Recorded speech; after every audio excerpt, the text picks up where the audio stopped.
Hi, Libra. Welcome to your June 2025 astrological forecast. I am going to be doing something a little bit different this month. It seems that people really like the shorts more than a monthly video. So I am going to break down the monthly video into like part one, two, three, four, whatever, and turn it into shorts. Okay. It will take me a while to get to this, doing this, but for now, I just wanted you to know all of my monthly videos or any video is always available in its entirety on my channel. Okay, so whatever. Anyways, welcome to June. Happy summer.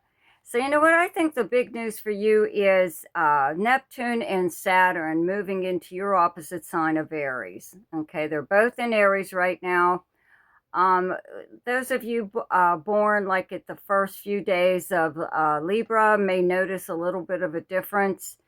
I'll be doing a video on both of these planets eventually, but they really don't move into Aries until next year. Okay, fully move into Aries. So they're just, it's a little bit of a preview this summer what it's like to have these planets in your sign. Okay. So I will, you know, say that you know, actually they're in your seventh house. That's where you have the sign of Aries. Okay, you are the natural ruler of the seventh house, right? It's the marriage house. It's the partnership house. Okay, so this is close relationships and partnerships, also arrangements and agreements, open enemies and competition, and many, many other things. Also, like consulting uh, a expert on something, like a lawyer or something. It's a contract. This is a contract house, okay? So I would have to say, with these two planets moving together, it's not a lot of fun. It's better like when they're separate.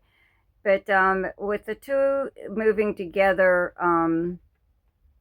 if you can, really ask an awful lot of questions if you're meeting someone new, if you're in business with someone, if you have a business partner, or you do business with a certain person or whatever, and things seem like they're changing, or if you're finally catching on to something, that maybe isn't on the up and up.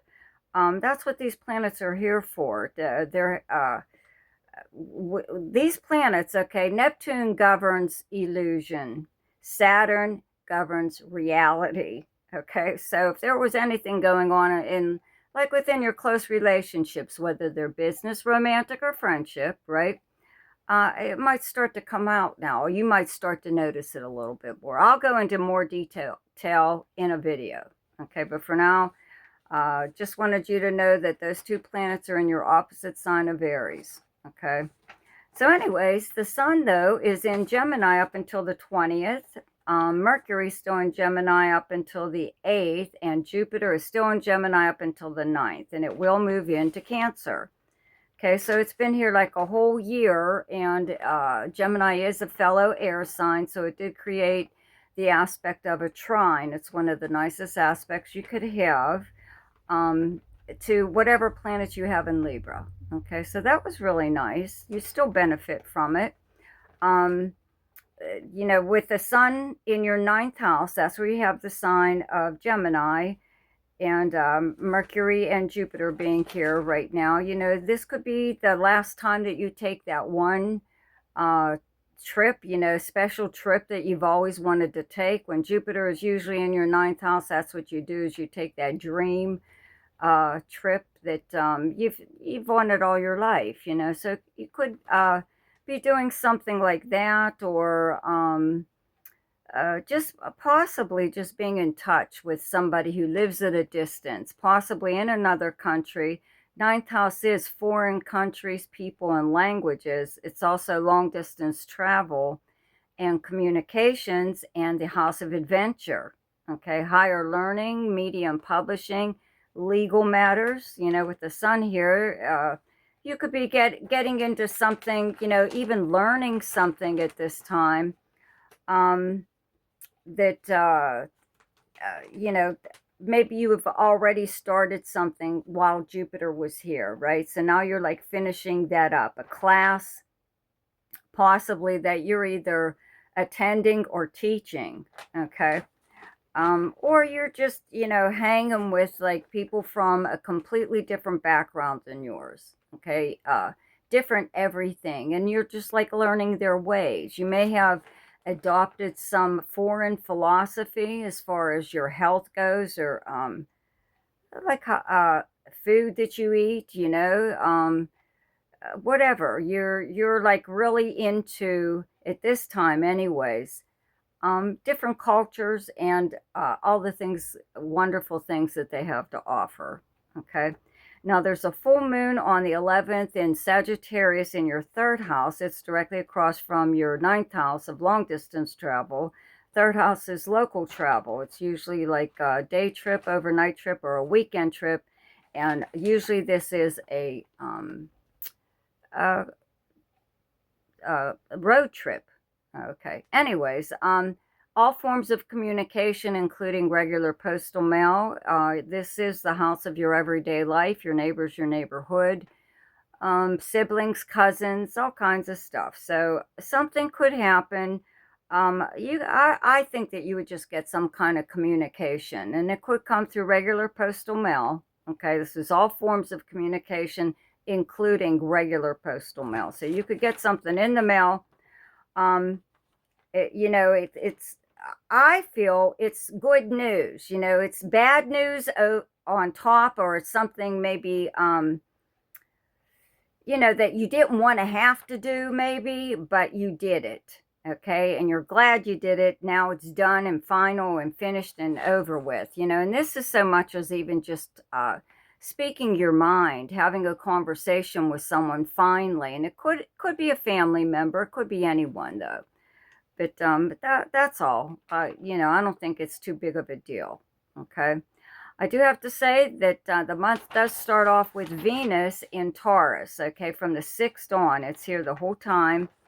Up until the 6th, though, those first few days, it's still in Aries, in your 7th house, directly across from your planets in Libra.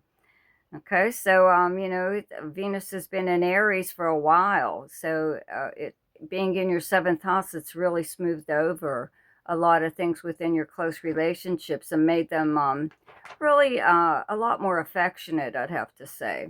Okay, well, when Venus moves into your 8th house of other people's money and resources, this is passive money through means other than earning it, such as a legal settlement, a payout from a legal settlement or insurance claim, a refund of some kind, a tax refund. This is legacies and inheritances. Maybe somebody has left you something. You have to remember the planet Uranus is still here. It will be moving briefly into Gemini next month for a few months, okay, but it won't fully move into Gemini until next year. But it'll give you a little bit of an idea, having the planet Uranus in your 9th house, okay? But for now, it's still in your 8th house, bringing unpredictability sometimes to your finances or jointly held property or jointly held debt, okay? If you share credit cards or bank accounts with someone else, right? Having Venus here, though, is Venus attracts things like money, right? So that's pretty much what it could be doing right now. But this is money and resources, so people are sometimes resources. Okay, maybe someone comes into your life that's really going to help you, or someone loans you something that you need, or they just give it to you because they no longer use it, or they know that you need it and that you could put it to better use than they have. Things like that. So, as long as Venus is here, you may find that people are a little bit more generous with you. Okay? So anyways, then the sun moves into Cancer on the 20th. Mercury is in Cancer from the 8th to the 26th. It's moving very fast. On the 26th, it does move into Leo. Okay. Jupiter moves into Cancer on the 9th, and there's a new moon in Cancer on the 25th, and all of this is happening in your 10th house of your most public house. Okay, Jupiter here will bring a lot of good moves within your career. Usually when Jupiter is in the 10th house, people are promoted in some way or other, elevated in some way. Even if you don't work, you still have a public persona. The 10th house is how the public views and speaks about you regarding your livelihood, whatever it is you do for your career, your professional life, but also your personal life. How you hold up, how well you hold up in public as a person. And we're going all with, even your physical appearance and what you're wearing, stuff like that. So around that new moon could bring a new beginning with a new position, totally out of the blue. You could be really surprised if it's not something you were planning.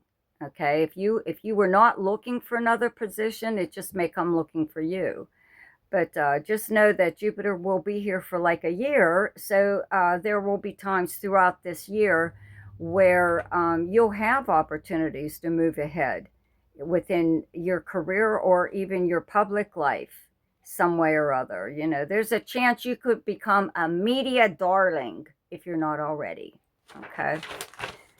So then Mercury moves into Leo, and Mars is still in Leo up until the what is this, the 17th. Yeah, so it's been here for how long now, right?